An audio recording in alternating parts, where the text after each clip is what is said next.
Hey everybody, it is Thursday. That means it's time for your Thursday thought, and I wanted to take a moment and share my thoughts with you on the supply chain issues that our country is facing and kind of how they're affecting real estate. And so I've had a couple people ask me that over the last few weeks, so I thought I'd do a quick video on it. I think this is kind of the obvious, is that when you're talking about doing remodels, when you're talking about doing additions, when you're talking about building a new house, we're obviously seeing a lot more impact in that sector and probably less so on the existing homes side. Now, of course, if the existing home is in a state of disrepair or it needs some significant upgrades, then yes, that might factor into how we handle our inspection objections. For example, if you are a buyer and there is an old electrical panel, let's just say it's a Federal Pacific, and you need to replace it with a new electrical panel. I've had trouble getting electrical panels, and copper wiring is very expensive. And so if you're redoing some wiring or redoing some things like that, you can definitely see elevated bids from contractors who are going to be doing the work when you submit your inspection objection. So that's an example how it's kind of impacting the existing sales side, right? And so, so something that might have cost $2,200 a few years ago is now $3,200, right? And so it can be a pretty drastic difference. And the contractor says, I gotta go to Denver to the supply house to get it because there isn't a box like this in Colorado Springs at all. And so we definitely see that a little bit on the existing home sales. But when you're really talking about it, is that I think these builders are doing, several percentage point, jumps in prices, what it feels like every quarter. And so, a home that costs $400,000, for a new build, let's say $500,000 because $400,000 is almost unrealistic anymore. Say $500,000, in the beginning of January when March started, or maybe April started, that house is now $515,000 or $518,000 or $520,000. So you're seeing some pretty significant jumps as these builders are also realizing the supply chain crunch. Now, personally, for the four of you who follow these Thursday Thought videos, you know that my wife and I have been trying to build a garage on our property, which feels like for a couple of years, and we collected some bids,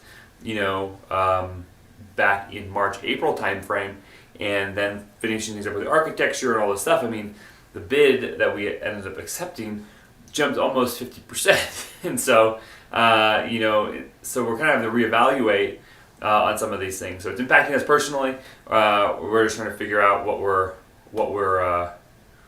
going to do. But yes, and we're definitely seeing this supply chain issue, especially the construction area, impacting the industry.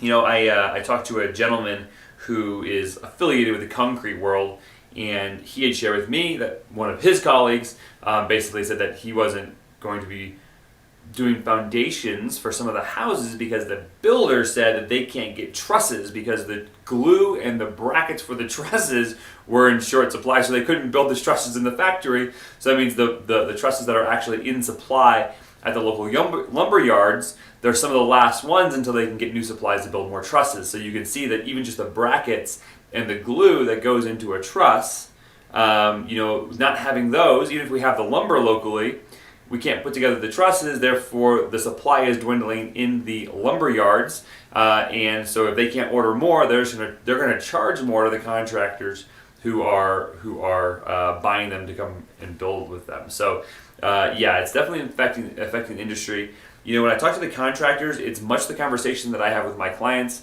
and they're saying, hey, listen, we're experiencing these 20, 30, sometimes 40% increases on prices from where they were a year ago.